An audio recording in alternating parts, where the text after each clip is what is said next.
12월 17일 수요일 아침입니다. 오늘은 전도서 7장 5절로 7절 말씀을 통해서 나를 잊게 하는 책망, 이런 제목으로 말씀 묵상의 은혜를 나누겠습니다. 어제 드디어 라마나의 선교 사단법인 작업 실사가 있었습니다. 주무관이 방문하여 사무실을 확인하고 첫 번째 이야기가 자신이 얼마나 고생했는지 아시죠? 라는 말이었습니다. 매우 인상적이었습니다. 이어서 왜 사단법인을 해야 하느냐, 또 왜 진행하다가 멈추었다가 다시 시작했느냐, 이런 세 가지 질문을 제가 받았습니다. 주무관이 여러모로 도와주고 수고해 주셨다는 사실을 느낄 수 있었습니다. 우리 입장에서는 왜 이렇게 더디게 진행될까 답답하기도 했지만, 주무관 입장에서 보면 우리 때문에 참 신경을 많이 썼다, 이렇게 물은 것이죠. 왜냐하면 아마추어들이 서류를 준비하다 보니까 늘 그러면서 연락해서 이렇게 묻고 또 거기에 맞추고 이러느라고 긴 시간, 다른 사람들은 한 번에 되는 걸 우리는 긴 시간 진행했기 때문에 아마 주무관이 그렇게 물었던 것 같습니다. 그리고 이어서 왜 사단법인을 하려고 하느냐, 또 왜 멈췄다가 다시 시작했느냐, 이런 질문에는 저는 저에게 반가운 질문이었고 우리의 입장에 대해서 당당하게 말할 수 있어서 감사했습니다. 돌아보면 인생이라고 하는 자리는 누구에게나 다 자기의 입장이 있습니다. 달리 말하면 상대방의 입장을 잘 모른다는 거죠. 그래서 몰라서 오해하고 서로 답답할 수 있기 때문에 소통하는 것이 매우 중요하구나, 늘 배울 수 있는 마음이 있어서 참 감사하다, 이런 생각을 해봅니다. 앞으로의 남은 일생 가운데도 하나님의 선한 손에 인도하심을 기도하면서 이 사단법인 작업이 은혜 가운데 잘 되어져 가기를 기도하게 됩니다. 이날 주님 어떤 말씀으로 인도하실까?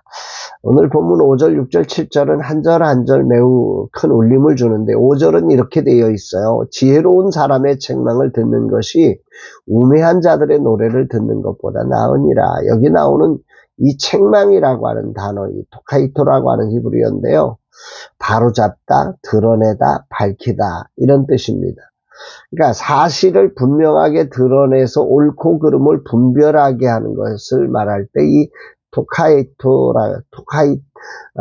토카하트라고 하는 단어를 쓰는 거죠.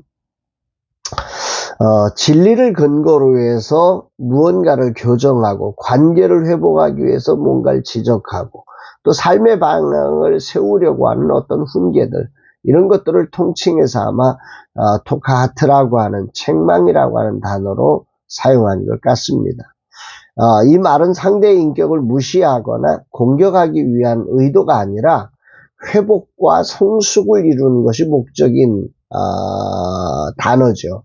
이 잠언과 욥기서에 보면 이 똑같은 단어가 징계라는 단어로 사용되었음을 봅니다. 하나님의 의도에서 한 사람이 이런 책망을 통해 회복되고 성숙을 이루도록 그렇게 하나님은 이 땅의 질서를 만들었다, 이 말이죠. 그래서 삶을 살면서 늘 즐거운 노래만 부르며 사는 것이 아니라 이런 책망을 들어야 할 때가 있다. 이때가 우리 삶을 아름답게 익어가게 하는 시간이 된다, 이런 말입니다. 그러면서 매우 의미심장한 말씀과 연결합니다. 6절에 우매한 자들의 웃음소리는 솥 밑에서 가시나무가 타는 소리 같으니 이것도 어때도다. 참 재밌죠? 손 밑에서 가시나무가 타는 소리 같다. 그러니까 우매한 자들의 웃음소리는, 그러니까 막연한 낙관주의적인 태도로 그냥 즐거워, 인생 즐겁지, 그러고 살아가는 삶은 솥 밑에서 가시나무가 타는 소리와 같다. 이 말은 솥에 이제 음식을 넣고 이 음식을 끓이거나 음식을 만들어가는 과정에 그 가시나무를 넣으면 가시 많으면 막 탁탁 하면서 금방 확 타버립니다. 잘 타는 것 같지만 그게 오래 안 갑니다. 오래 가지 않으니까 음식을 이렇게 온전하게 있게 만들질 못한다는 거죠. 서있게 만든다는 거죠.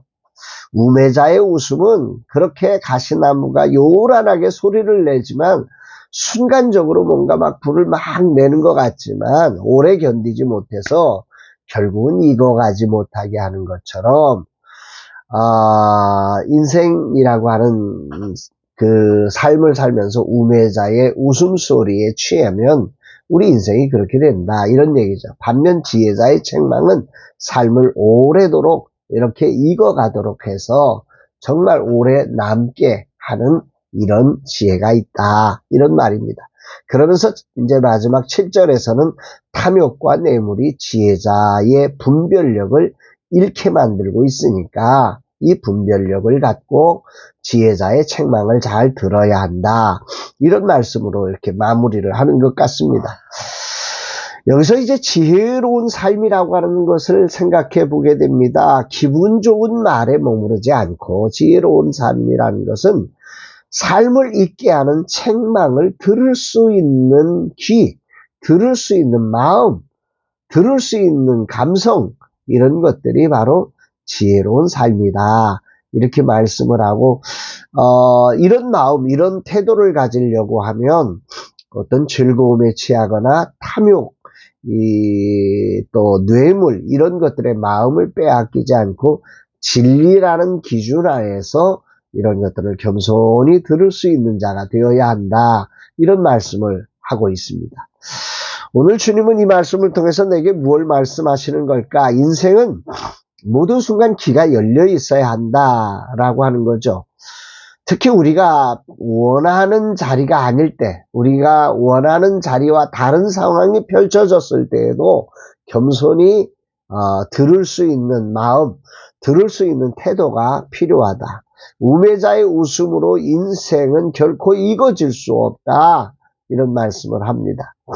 삶을 대하는 진지한 태도와 진리를 기준으로 해서 세상에 이것이 탐욕과 뇌물을 분별해서 정말 들을 수 있는 그런 삶이 되어지기를 간절히 소망하는 아침입니다. 돌아보면 저는 소중한 이들의 책망을 제대로 듣지 못했습니다. 겸손히 들을 수 있었다면 얼마나 좋았을까 하는 후회와 아쉬움이 참 많이 남습니다. 그러나 분명한 사실은 지나간 것을 돌이킬 능력이 저에게는 없습니다. 또한 여러분들에게도 없지요. 중요한 것은 후회와 아쉬움을 내일을 향한 걸음으로 만들어 겸손히 들을 수 있는 사람이 될 수는 있습니다.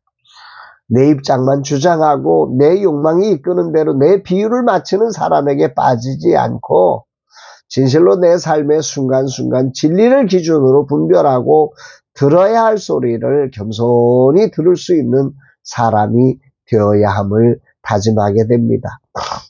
때로는 그 책망이 내 마음을 아프게 하고 나의 실수가 드러나서 부끄럽게 나를 만들기도 하고 또 사람들 앞에서 내 자존심이 상처를 입기도 하지만 그러나 그것들이 나를 잊게 만드는 것임을 분명히 알면서 겸손히 하나님 앞에 엎드리게 됩니다.